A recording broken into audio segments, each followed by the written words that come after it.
Bom, estudos para concursos, administração de recursos materiais, para administração para a LESP.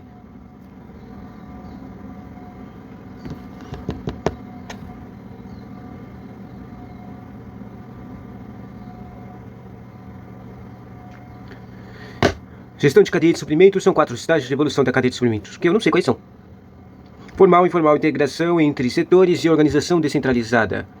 Funcional, integração entre setores, organização centralizada e representativa. Informal, integrada, grupos centralizados e transporte integrado. Informal, funcional, integração de processos internos e organização integrada.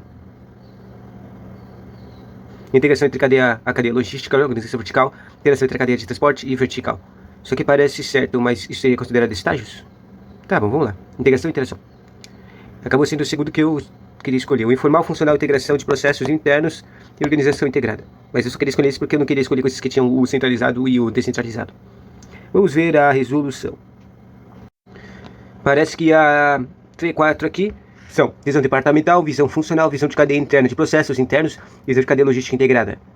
As atividades que eram divididas em departamentos e estoques altos para amortecer a falta de sincronização com todos os departamentais refletindo uma visão local, falta a visão toda a cadeia, indicadores de desempenho específicos ao departamento e a visão de curto prazo. Visão funcional, as atividades eram aglutinadas visando redução de custos, visão de negócio ainda interno, baixa visão de toda a cadeia, sistemas locais não integrados, indicadores específicos de desempenho, a função e visão do curto prazo.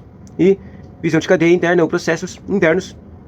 As atividades eram desenhadas visando atender a cadeia interna, integração tática foco em processos eficientes, programas internos integrados em suas interfaces, planejamento de médio prazo e decisões baseadas no histórico passado. E visão de cadeia logística integrada. Século XII, os sistemas internos são integrados em suas interfaces, quer dizer, século XXI. Interfaces e as decisões continuam planejadas em médio prazo, bem parecidas com a fase anterior, só que com destaque da logística integrada, foco no aprimoramento da previsão, da demanda e no planejamento colaborativo entre os elos da cadeia de suprimentos, investimentos em sistemas de compartimento de informação para gerir os elos da cadeia. Portanto, apesar da primeira opção da fase nominada como informal não ser algo comum entre os autores, ficamos atentos às novas cobranças da banca sobre o estranho. Próxima questão.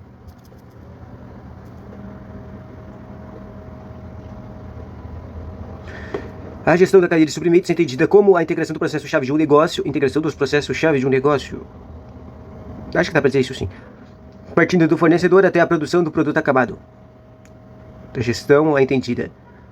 Isso é gestão? Tá. Partindo do usuário final até os fornecedores e certos produtos e serviços informais. Isso aqui não faz o menor sentido, né? Que adicione retorno somente ao vendedor ou ao acionista. Errado. Que adicione valor para o comprador e para os outros stakeholders. 1, 2, 5. Esse aqui não.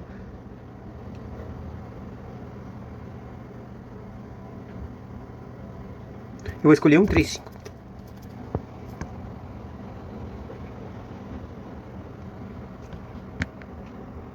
Acabou dando certo, né? Essa coisa de partir do usuário final até os fornecedores iniciais dos produtos, serviços e informações. O que será que é isso? Próxima questão. Estudos de logística a partir da cadeia de fornecimento ou suprimentos entendem que esta possui algumas atividades primárias e outras secundárias. As atividades primárias são aquelas que são identificadas pela sua importância primária para o atingimento dos objetivos de custo e do nível de serviço. Entre as alternativas indicam que contêm somente atividades consideradas primárias. Atividades primárias da gestão de cadeia. Atividades primárias.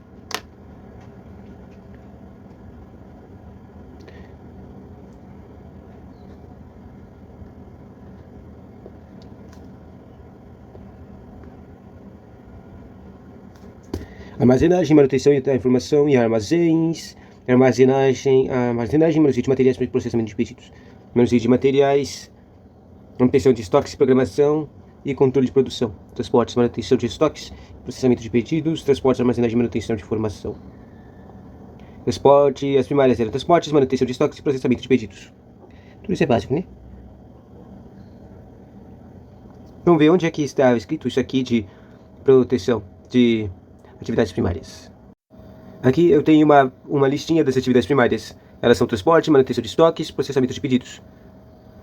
E as secundárias são armazenagem, manuseio de materiais, embalagem de proteção, obtenção e compra, programação de produtos e manutenção de informação.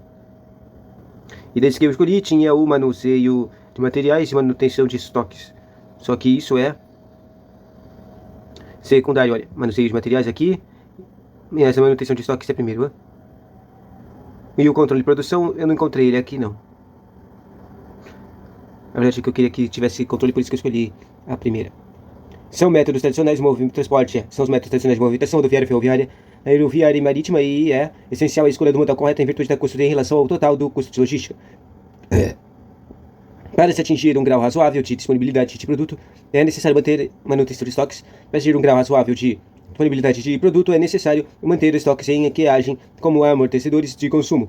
O uso extensivo de estoques resulta aproximadamente em 1 a 2 terços dos custos logísticos, enquanto o transporte adicional, que é valor de lugar, ao produto, o estoque agrega valor de tempo. O estoque deve ser posicionado próximo aos consumidores ou aos pontos de manutenção e manufatura para que sejam agregados este valor dinâmico. É um dos elementos mais críticos em termos de atendimento às necessidades dos clientes. Envolve o acondicionamento e movimentação de materiais, bem como a administração do espaço necessário para manter estoques. Respeito à movimentação dos produtos no local e de estocagem são problemas importantes. Seleção do equipamento, de movimentação e procedimentos, para formação de pedidos e balanceamento de carga.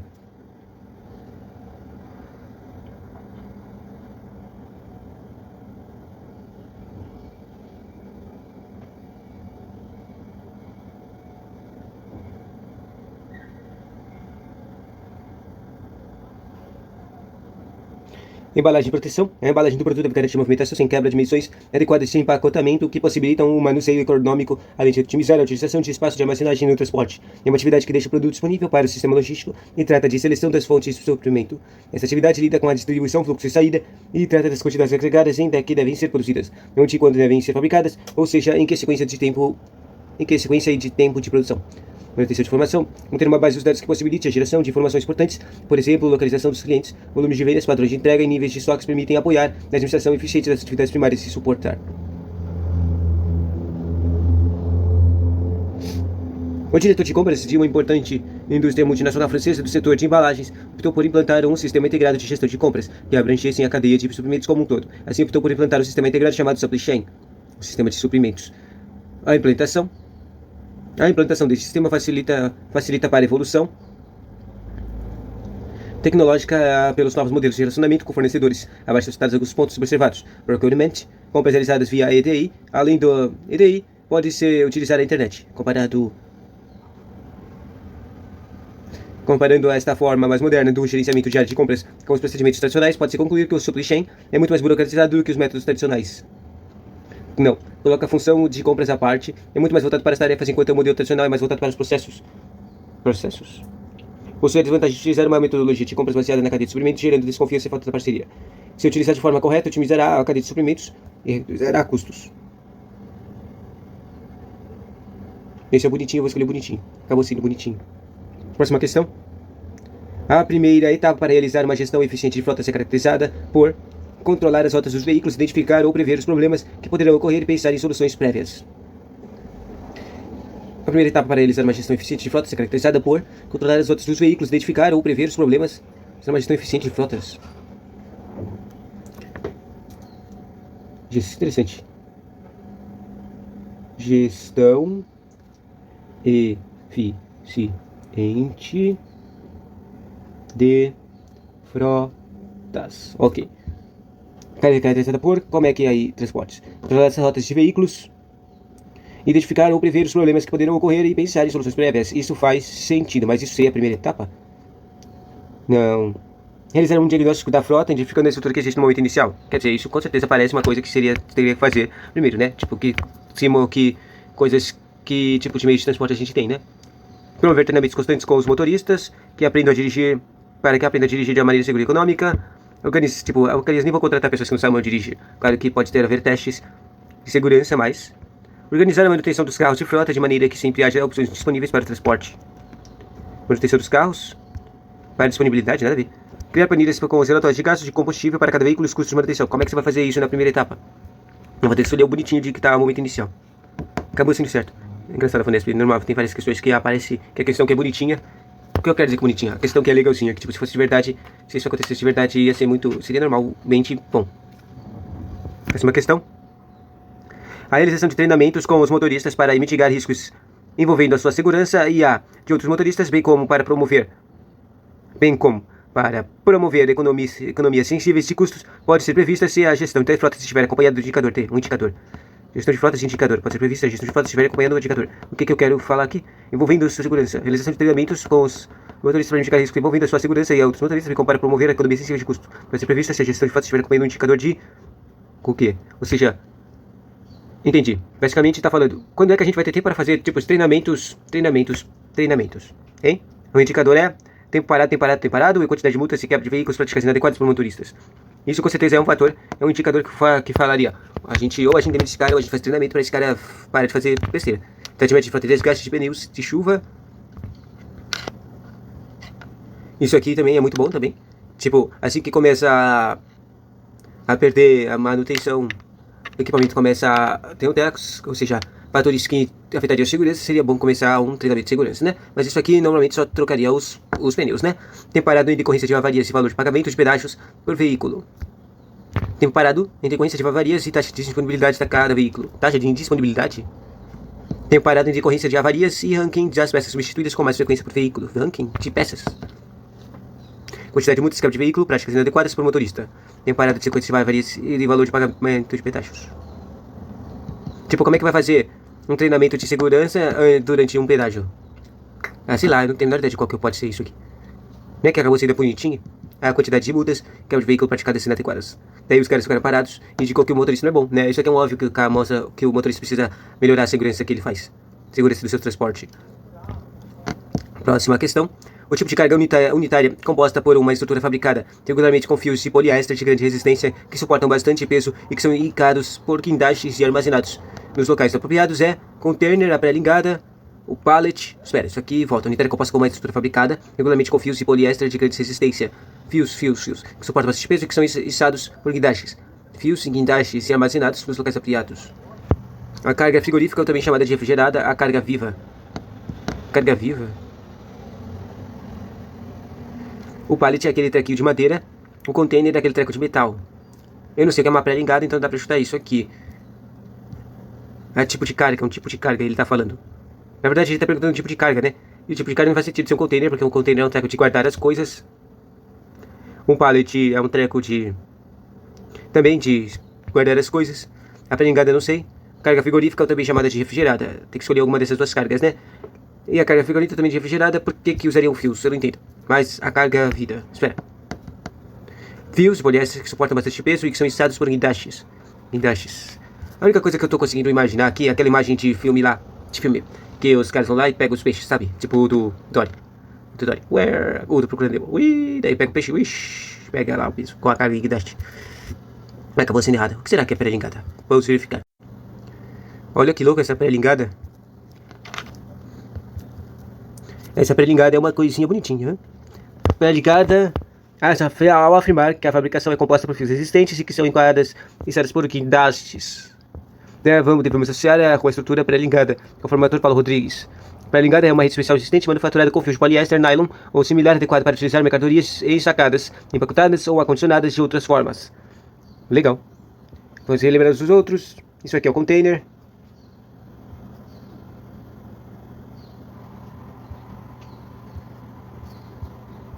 Isso aqui é o container. Isso aqui é o pallet.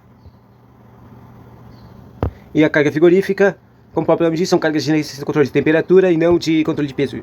E a carga viva é o nome técnico para transporte de animais, é considerado um transporte mais difícil e especializados. Na verdade, se você pensar bem, como é que vai carregar peixe vivo, né? Só se for um tanque de água, e isso aqui com certeza não é um tanque de água, né? Agora que eu penso, já que tá vivo esse bicho aqui, não é comida. E se fosse um animal vivo, como é que você ia ficar levando um animal com um guindaste, nada a ver? Não faz muito sentido se você pensar desse jeito aí. Se eu pensei eu focar naquele treco de viva, eu nem percebi que tava coisa de viva. Próxima questão. Como a distribuição como uma atividade global que se...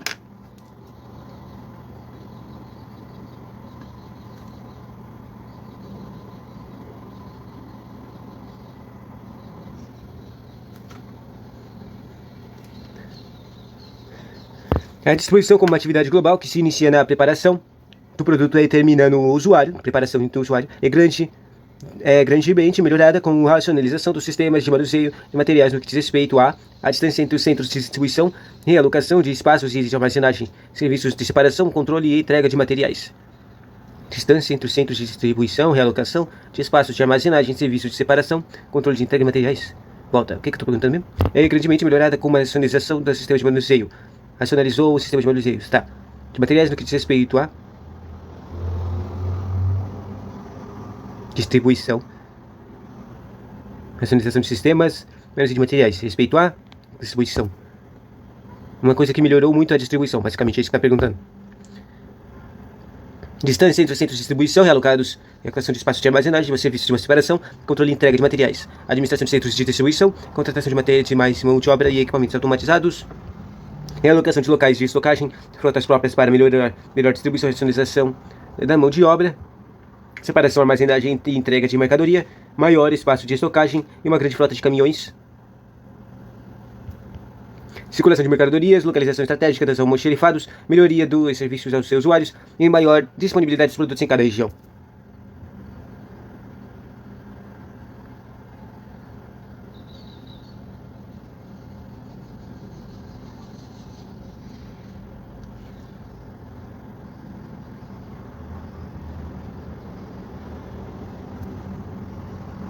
Acertamos, né? Circulação de mercadorias, localização estratégica e melhoria de serviços aos usuários e a maior disponibilidade de produtos. Próxima questão. Em algumas circunstâncias, o almoxerifado tem de contratar transportadoras. Os tipos de transportes mais utilizados são... Isso aqui é fácil, né? O mais utilizado primeiro é sempre rodoviário, em primeiro lugar, então vamos escolher esse que tem rodoviário. Daí ele fala carro. Carro é a mesma coisa que rodoviário, basicamente, mas não é o treco, é o caminhão. Ferroviário, hidroviário, marítimo, aeroviário e intermodal. O hidroviário e o marítimo são a mesma coisa.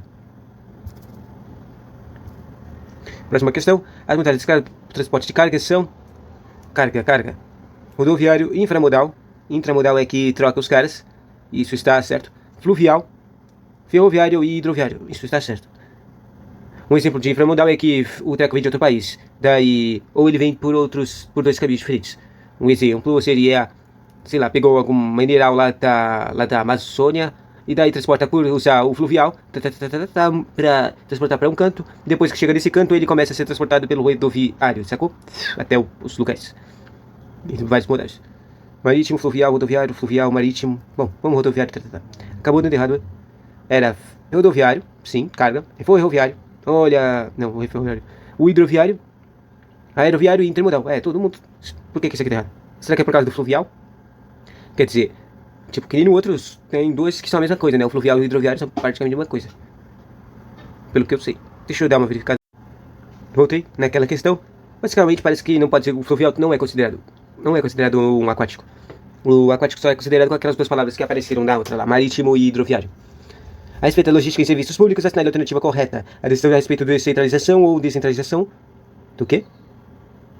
Logística em serviços públicos. A decisão a respeito de centralização ou descentralização de estoque baseia-se no o quê? Na análise de mão de obra envolvida na política. Análise de mão de obra, isso não parece muito sentido. A baixa visibilidade da demanda dos serviços pressupõe um processo de fluxo empurrado. Eu não sei o que significa um fluxo empurrado. Visibilidade de demanda, ou seja, não sabe qual é a demanda desse serviço. Isso é ruim. Pressupõe um processo de fluxo empurrado acionado diretamente para a cliente. Isso aqui é meio estranho. A avaliação sobre disponibilidade interna de mão de obra determina a decisão a respeito da internalização ou não de recursos humanos. A avaliação sobre disponibilidade interna de mão de obra determina a decisão a respeito da internalização ou não de recursos humanos. A avaliação sobre disponibilidade interna de mão de obra determina a decisão a respeito de internalização ou não de recursos humanos. Isso parece um pouco de sentido. Interno, ou recursos humanos, né? A produção de vacinas para doenças de baixa incidência funciona numa logística de produção para estoque.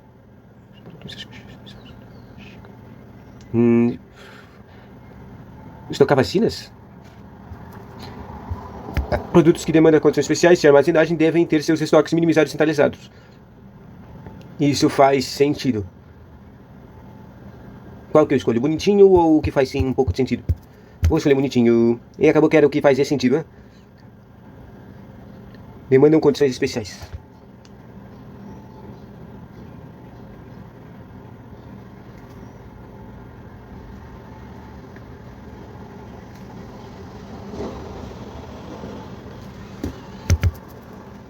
Próxima questão. No contexto da administração pública, o uso inadequado de equipamentos, assim como falhas de manutenção preventiva, podem causar os seguintes problemas: aumento nos custos de redução dos resultados. Espera, que problemas? Que tipo de problemas? Do que eu estou fazendo que ele está com os problemas? Uso inadequado de equipamentos, e falha de manutenção. Inadequado e falha de manutenção. Causa que tipo de problemas? Aumento nos custos, elevação nos gastos, interrupção na prestação de serviço. Isso. A ausência de equipamentos, a ampliação do escopo de serviço. Não. Interrupção de prestação de serviços, aumento dos custos de suprimentos. Isso aí. Elevação na probabilidade de quebras de equipamentos e mais imprevisibilidade. Ausência de equipamentos, aumentos nos custos. Acabou sendo o primeiro que a gente escolheu, né? Próxima questão. Já está acabando. Para a inclusão de identificação do material permanente do patrimônio do órgão da autarquia, as fundações necessário seu registro. Tá aí, para a inclusão, identificação do material. Seu registro. Registro, o que significa isso?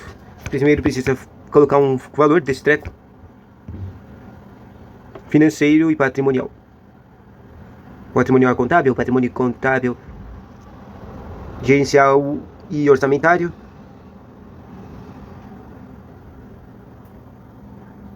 Isso aqui tá meio confuso pra mim, porque todos eles parecem certos. Pra mim, o básico 1 do treco virar patrimônio é simplesmente cadastrar esse tipo de custo aí, parte financeira, mas olha, financeiro pra mim, financeiro e orçamentário é tudo a mesma coisa, e contábil também. E econômico, tipo, tem 4, todos eles têm basicamente uma coisa financeira, quase. E a segunda parte seria cadastrar no sistema. Daí seria considerado um patrimônio. Eu vou no básico aqui. Daí era no registro patrimonial e contábil. Deve ser que o patrimonial e contábil é ao contrário do que... É a mesma coisa, só que ao contrário disso aqui, né? O administrativo é o patrimonial e o financeiro é o contábil. Próxima questão. O Conselho de Administração de Materiais no Sistema de Gestão Patrimonial de Estoque da Administração Pública é um conjunto de ações destinadas a assegurar a aquisição, os registros e controles das atividades relacionadas com o emprego, a movimentação e a destinação dos diversos materiais.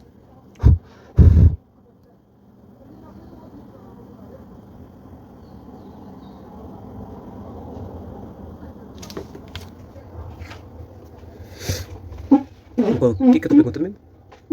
No sistema de gestão patrimonial, o estoque na administração pública. Um conjunto de ações destinadas a assegurar a aquisição, os registros e controles das atividades relacionadas com o emprego e movimentação e a destinação dos diversos materiais. Conceito.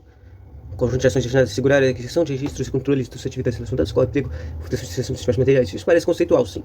Designação genérica de equipamentos. Não. Controle. Um controle exercido pelo cidadão. Não. Um processo pelo qual se obtém ou se consegue um material ou bem, seja de natureza industrial, comercial ou... Não. Atividade de função administrativa que compreende trocar dinheiro por mercadoria. Muito simples. Eu escolhi bonitinho. E deu certo. Próxima questão. Além do ADISMES, acabou as questões de recursos materiais. Tchauzinho.